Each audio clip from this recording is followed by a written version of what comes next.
We saw in Paul's garden how he had those awesome 4 planters on either side of the decking, which held up the Coolaroo shade cloth. So, Garth, you've had a look at that. I did. And now we need to make one of those. What we are needing is one of our pieces of polystyrene. Once again, nice piece of polystyrene, 1.2 by 1.2. And notice it's also quite thick. So, Garth, we're going to need a roofing square, number 1. And that's going to help us with our 90-degree angles. Correct. So let's whack him over here. Should be fine. Just give us a line.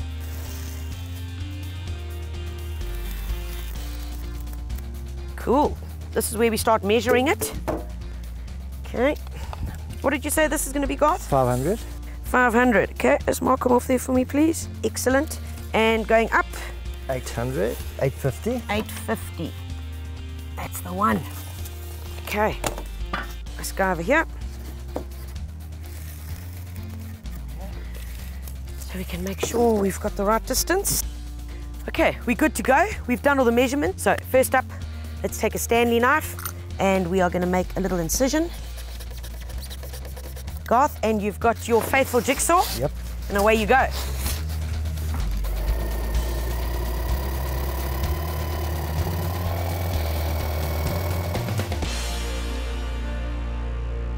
Right, that's the guy that we want. This piece is just going to go here. And now we've got the shape, which is going to be for one of the smaller panels. We are going to need 2 of these. So, Garth, we're about good to go. Let's go and get our mixture going. Okay.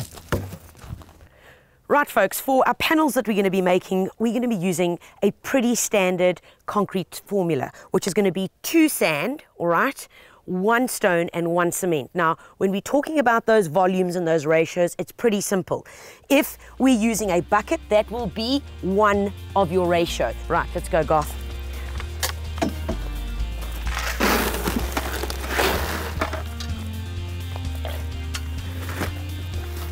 Great stuff.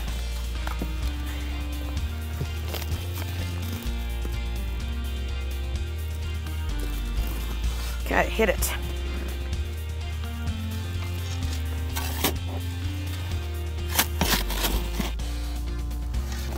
Okay, Garth. Yep, nicely mixed.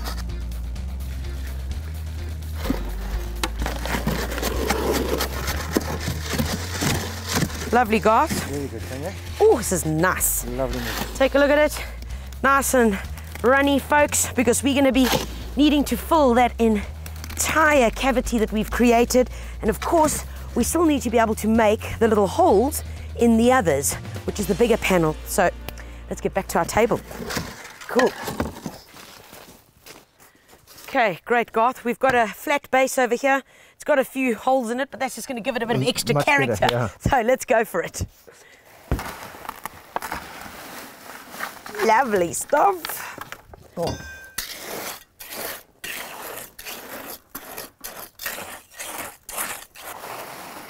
Lovely.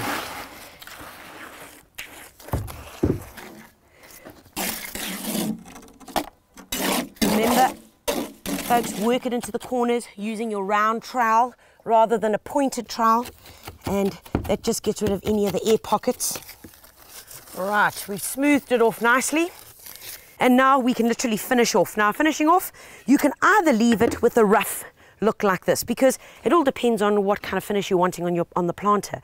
You'll remember that Paul's planter had some textures on it, and the way he got those textures is by taking a trowel like that and then just lifting it up. So putting it in and then just lifting it up. So it almost looked like it had been chiseled out. Of course, another option that you can go for is just taking a dry brush. Let me just smooth this off, and taking just a dry brush and gently rolling that along there. And that as well can give you a certain desired finish if that's something that you're looking at. Leave it to dry. This is quite a thick piece, so it's going to need at least 4 to 5 days in order to dry. Remember, how do you know when it's dry? Well, then when it's changed color, when it goes to a gray look. When it's still green, it has a kind of fleck of green in it, okay, hold yourself back, go and have a cup of tea or do something else. Okay, Garth, this is the bigger panel that we're working on now. We've done the smaller panel. So we've already cut that out. It's good to go. Okay, and then these are the gadgets that are going to ultimately be the planters. That's great. And what have you used here, Garth? It's just a 110 millimeter PVC pipe, Okay. cut on a 30-degree angle. All right, cool. And that we have placed so that we've got 1, 2, 3, 4, 5.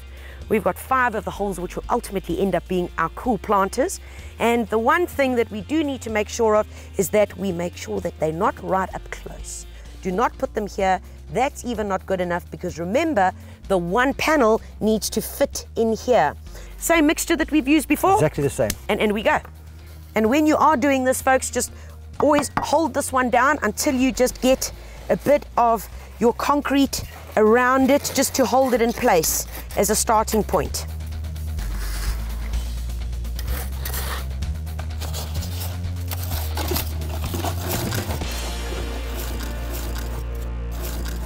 All right, Garth, nice and smooth. It's looking gorgeous. Now remember, folks, if you get a bit stressed out at this point that one of these little guys is a little too high, don't stress out, because when it's dried, and if you are a bit OCD, then all you can do is get a hacksaw and you can just cut it off, because it's going to be as hard as rocks and it'll be easy to work with. Finally, remember to make sure that it looks like the other panel that we did earlier. Just to take our brush, and here we go. Give it a nice finish. That's the one. Looking good, eh, Garth? Very nice, Tanya. Okay, Bob's your uncle. All you need to do now, leave this to dry. It's going to take about 4 to 5 days. Pull this up, and remember, you've got to make another one, because right now you've only got 3 sides, and you need to make another one just like this. And so you're going to end up with 4 panels. When they dry, we're going to show you how to take them out and how to assemble the cool planter. So folks, our concrete planter is now ready to take out of the mold. And listen, you can hear it's nice and solid. What we're going to do is we're going to make an incision there, and a cut down there, and a cut down there. Here we go, Garth. Go there. Doing. And outie. Lovely. Woohoo, looking lovely, Garth. Very, very Nice, nice. nice and solid. We're just going to take the other few pieces off, the 3 remaining sides, and then we're going to find a spot in the garden where this guy's going to live.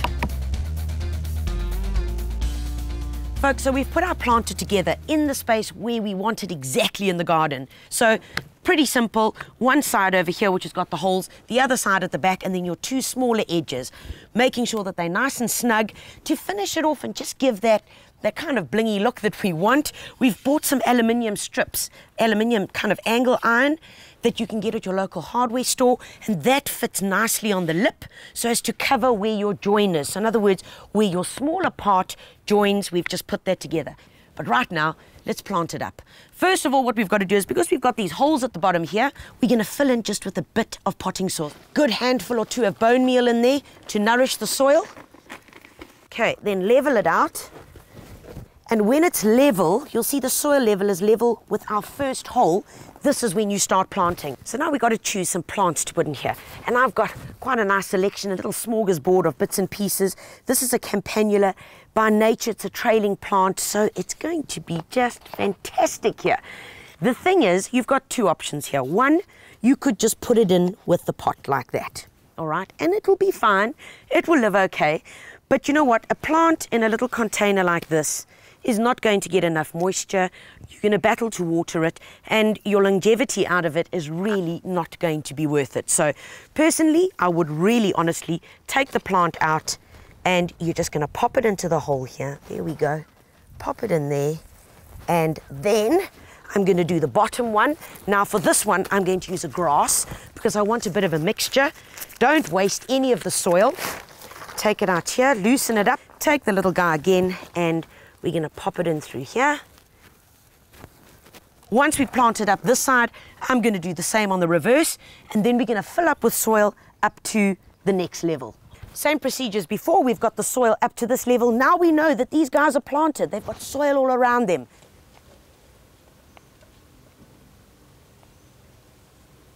Right, a little bit more potting soil, because now we're going to be planting up the top of our container. And folks, what is important to remember here is about the flow, because ideally you want the same plants that you've got here flowing up and matching, or at least working into this planting scheme that you've got here. So for that purpose, I've chosen one of these beautiful aloes. Garth, won't you pass me one of those, please? Yeah. This little guy, this is a new aloe. It's called Bushwhacker, one of the new hybrid aloes, just to die for. Flowers twice a year, so it's not only in winter, it will flower in the autumn as well. You might even get a bit of a summer flowering.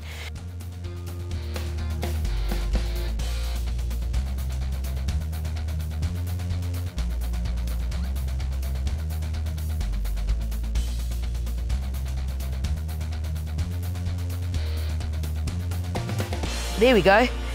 It's a beautiful planter that's got the mixing of the campanulas, the diascias and the grasses all the way from the bottom, coming up and into almost creating your final wave or crescendo, which is here at the top. So what's going to happen is these lovely aloes are going to get nice and tall, got a mixture of the grasses which pick up down there, campanulas, diascias, all mixed in, and it's just going to be bursting of perennial, beautiful colour. All it needs is a good watering, and you've got a planter for life.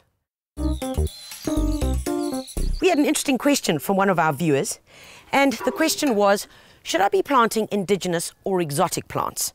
Should I only stick with one, or can I stick with both? Well, here's my take on it, and folks, this is my take.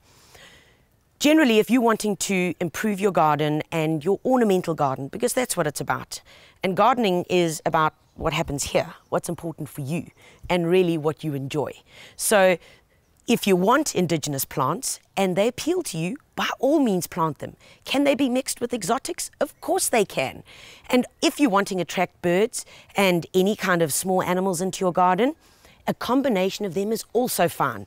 But if you want to be a purist, you can go with that too. So the bottom line is, plant whatever you want, whatever works for you. In my garden, I plant a mixture of both. Exotics with my indigenous aloe, that works for me because I like it, and you've got to live with it at the end of the day because it's your garden. That's all for this week, folks. See you same time next week. Take care of you and yours, and most importantly, happy gardening.